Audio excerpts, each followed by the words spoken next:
Whether you believe you're wasting your life or not, you are correct. When we talk about wasted time, we're entering the realm of regret. And so we're leaving the realm of the here and the now. There could be many reasons, but my best guess from experience is that it's because we're not happy with where we're at right now. We don't like how we feel right now. We don't like how life looks right now. And then we go and blame it on ourselves, or rather our past selves, which is kind of foolproof, because what are they gonna do? Argue with us? No, they don't exist. This is a story about how I stopped wasting my life and started living it. Lots of love to Shortform for sponsoring this video. More on them later. When people talk about regret, we're basically using regret as a cover-up for dissatisfaction. But I have a secret to tell you. If you had the thing that you thought would make you happy right now, that magic thing that would make your life up until this point not have been wasted time, you would still find something to complain about. I promise you. There would still be some other frustration, there would still be some other thing that you wanted. That's just how you are. It's got nothing to do with the past version of you. They were living their life, and now you're living a life and you can't deal with it, so you're trying to pawn it off on you 10 years ago, in your 20s or your teens or whatever. But we don't need to do that. We don't need to escape our reality. We can actually embrace our reality right now. And we can bring a hell of a lot more joy, excitement, and good fortune into it. But the first thing we gotta do is realize that we didn't waste anything. You know, I look at my life now, 28 years old, and I look at all of the successful people online. It's not hard to find people that are successful these days, and a lot of the people are super young, way younger than I am. And I look at these successful YouTubers or successful artists and I think to myself, oh man, why didn't I just take action back then like they are now? Then maybe I'd be a YouTube millionaire. But here's the thing, when I was a teenager, when I was in my early 20s, I had different priorities. I was prioritizing staying in my comfort zone. I was prioritizing staying away from the critique of people online. I was prioritizing not failing. For a long time, I was totally unwilling to fail. Back then, I didn't see the value of doing all of those things, and so I didn't do them. Now, it doesn't really make sense to give out to that past version of myself who was doing the best he could with what he had. He believed there would be less pain if he didn't put himself out there, and so he didn't. And that's okay. I can understand that. I can appreciate that. Back then, I didn't have any consideration to the financial realities of this world because I didn't know anything about them. Wasn't really educated about that in school. It's so easy for us to be angry at ourselves for the things that we didn't do because we look at where we're at now and we're not happy with it and we say, oh, if only I had done something different back then I wouldn't be in this situation. Well, who knows? You can't know because that's some other dream reality that never happened. But here's the thing, it could happen. Before you save your wasted life, you need to realize that you're wasting your life right now if you are looking back at your past and saying, oh, I didn't do this, I didn't do that.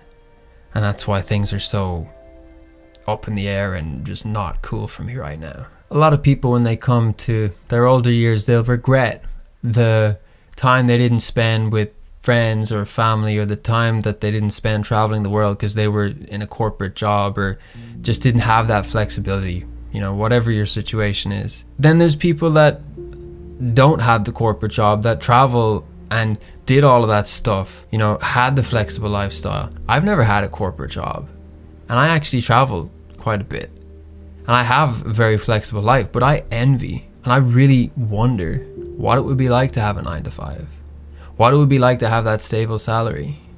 So if you're sitting on the other end thinking, oh, if only I had traveled more, well, then you would have the same questions that I have. What's it like to be a part of a team where you're, you know, having office banter and you go for walks on your lunch and all of this? You see, the grass is always greener. As cheesy as that sounds, I have yet to encounter a circumstance that I am satiated by to the fullest degree.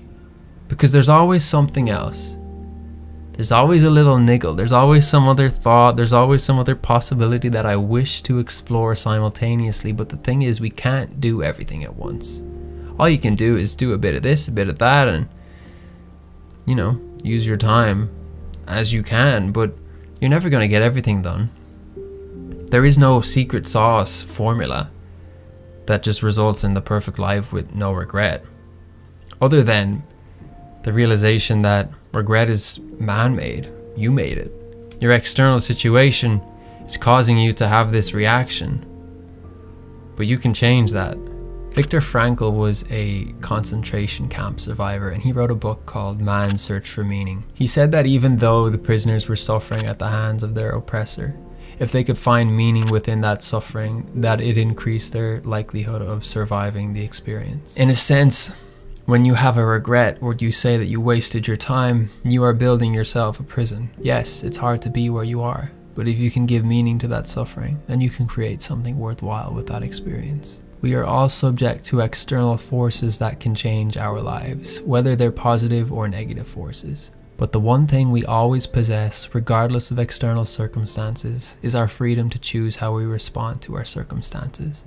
We are in control of our perspectives, our choices, and what we make of the situation we find ourselves in. I actually pulled that quote from the sponsor of this video, Shortform. Shortform is a book summary app that condenses non-fiction books into easy-to-read guides that help you learn the key points and insights from books that maybe you just don't want to read in their entirety. Maybe you read the book before and you just wanted a quick refresher. That's what I did with Man's Search for Meaning. I actually read that years ago. They have all sorts of genres of books like spirituality, entrepreneurship, and even autobiographies. Shortform publishes new book guides and articles every week, and if you're a subscriber, you get to vote which books they cover next. A book guide that I'm reading right now is The Intelligent Investor, which is educating me on the nuances of investing that I never learned through my formal education. To get a 5-day free trial, you can join Shortform through my special link, shortform.com/David, or click the link in the description.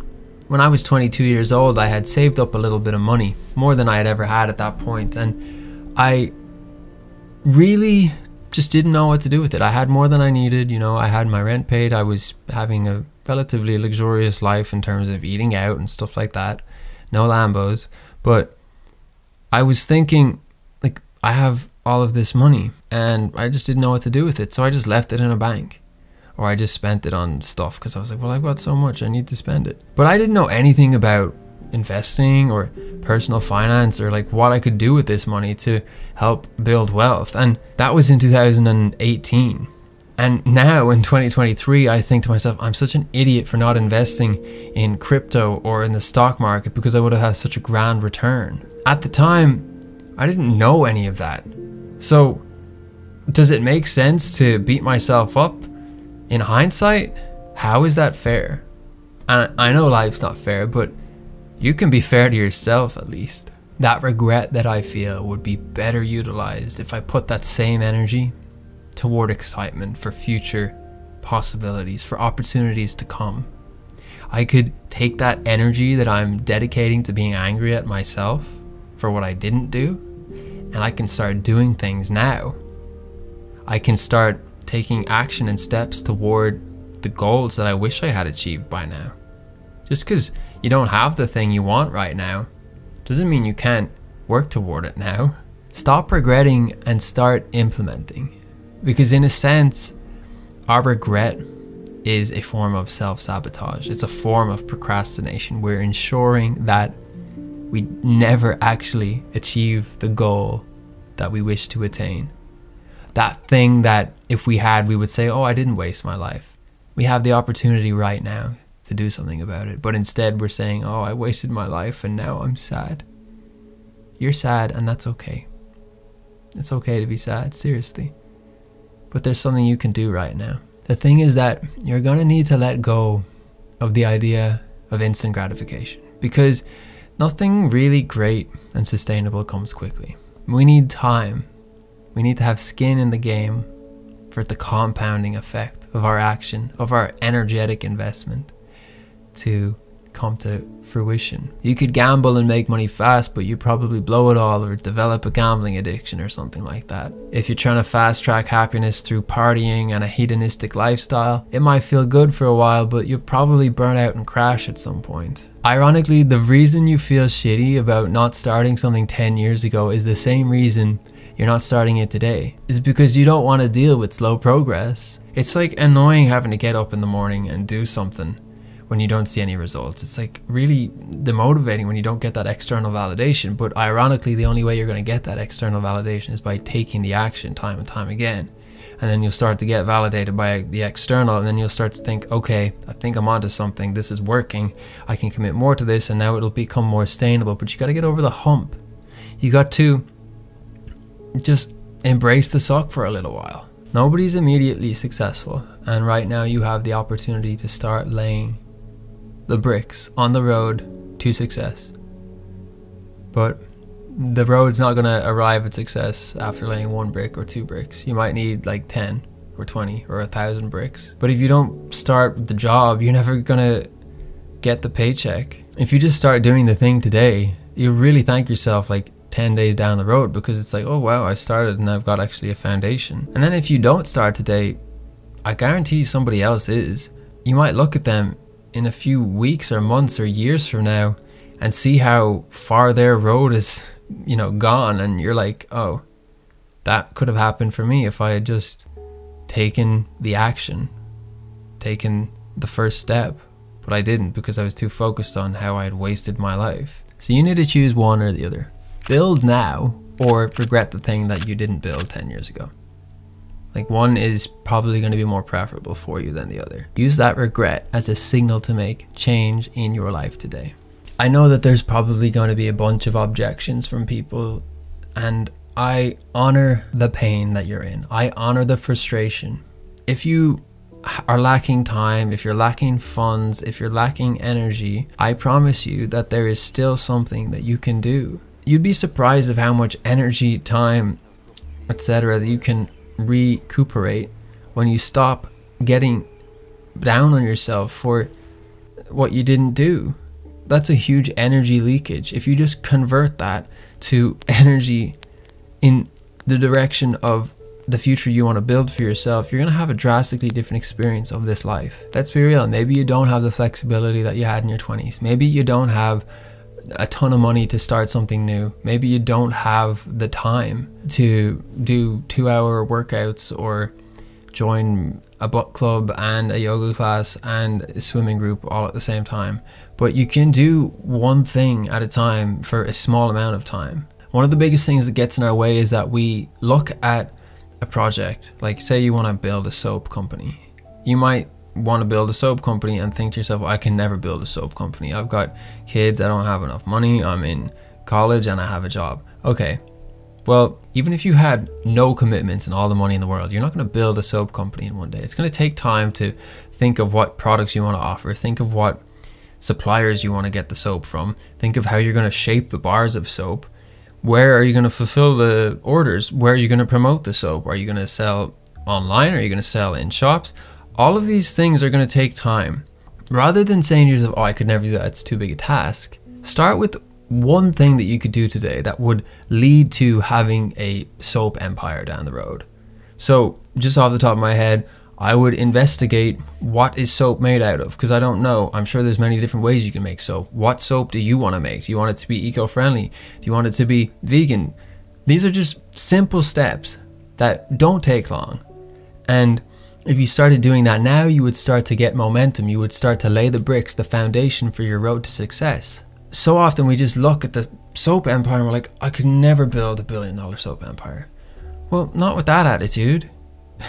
But if you just like start and think, well, how can I make a bar of soap and use it just in my own shower?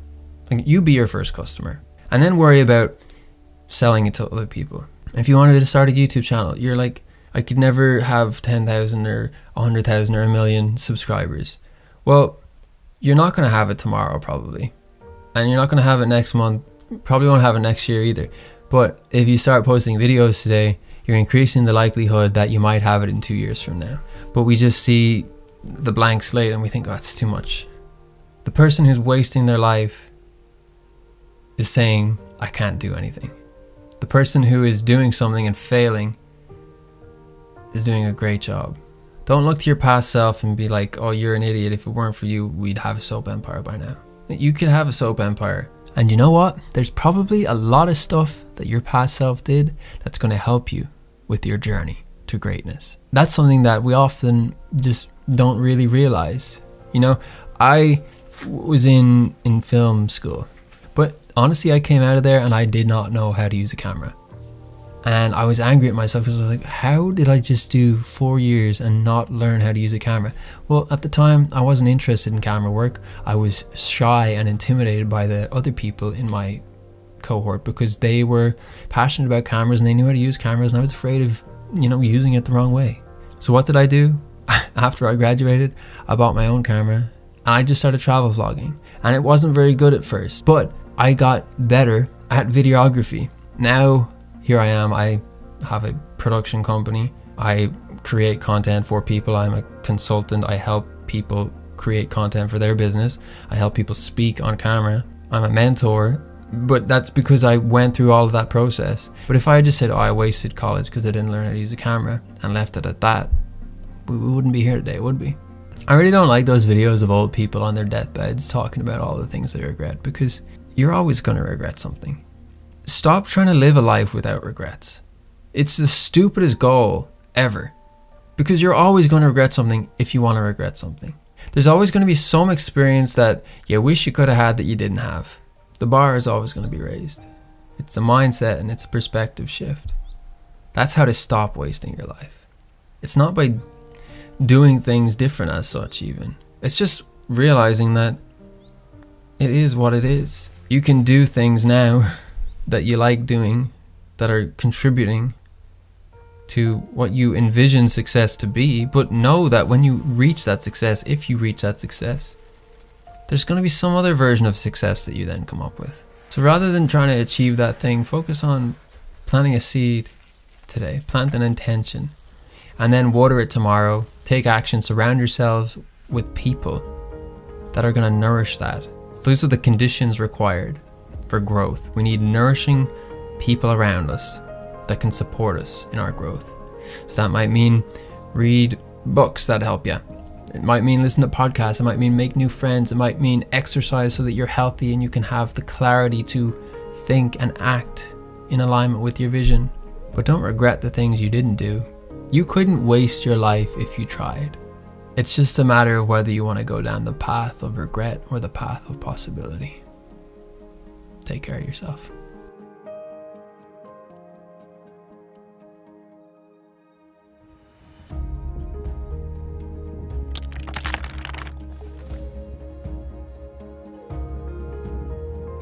That was intentional.